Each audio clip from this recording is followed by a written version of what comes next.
कभी अगर बनना हो तो बाज बनना, लेकिन कभी तोता मत बनना। तोता बोलता तो बहुत है, लेकिन ज्यादा ऊंचाई तक उड़ नहीं सकता।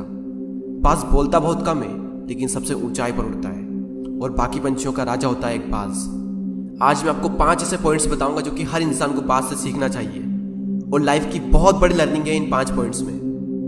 पहला लेसन, ईगल फ्लाई अलोन।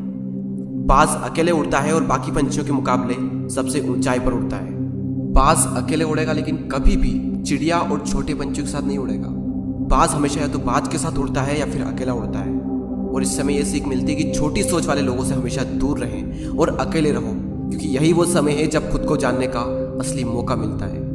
दूसरा लेसन, बाज का विजन बहुत ज्यादा क्लियर होता है और बहुत ज्यादा स्ट्रॉन्ग होता है। बाज अपने शिकार को 5 किलोमीटर दूर से ही देख लेता है, और जब एक बार उसे अपना लक्ष्य दिख जाता है तो उसके बाद चाहे रास्ते में कितनी भी मुश्किलें क्यों ना आए, वो अपने लक्ष्य को हासिल करके ही दम लेता है। इससे भी एक बहुत बड़ी सीख मिलती है कि अपना विजन क्लियर रखो, और उसे हासिल करने में फिर चाहे कितनी भी मुश्किलें क्यों ना आए, पीछे मत हटो उस बाज की तरफ। तीसरा लेसन, बाज कभी भी मरे हुए जानवरों को नहीं खाता, वो हमेशा जिंदा शिकार करता है, और इससे हमें यह सीख मिलती है कि जो हमारा पास्ट है वो मर चुका है, तो अपने उन मरे हुए सड़े हुए थॉट्स पर ध्यान मत दो और अपनी आने वाली ताजी फ्रेश जिंदगी पर ध्यान लगाओ।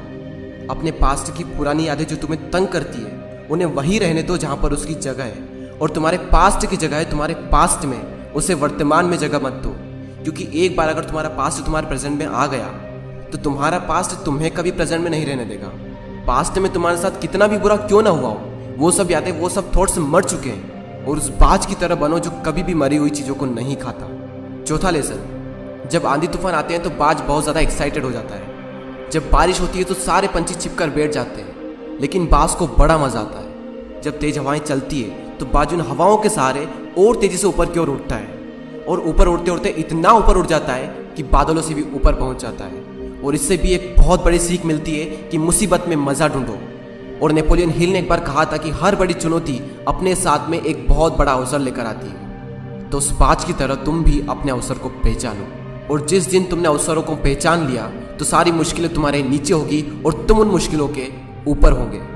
फिफ्थ लेसन, बाज अपने घोंसलों में से सॉफ्ट घास को हमेशा निकाल देता है, ताकि बाज का जो बच्चा होता है वो उसमें कंफर्टेबल ना हो सके, क्योंकि अगर वो घोंसले में कंफर्टेबल हो गया तो वो वहीं रहना पसंद करेगा। लेकिन बाज ऐसा कभी होने नहीं देता। बाज एक पंछी है, और उसे भी ये बात पता है कि there is no growth in comfort zone. लेकिन हम तो इंसान है ना, और इंसान होने के बावजूद भी कई सारे लोग इस बात को समझते ही नहीं। आप जितना ज़्यादा कंफर्ट जोन में रहोगे, आपकी लाइफ आने वाले टाइम में उतनी ही ज़्यादा अनकंफर्टेबल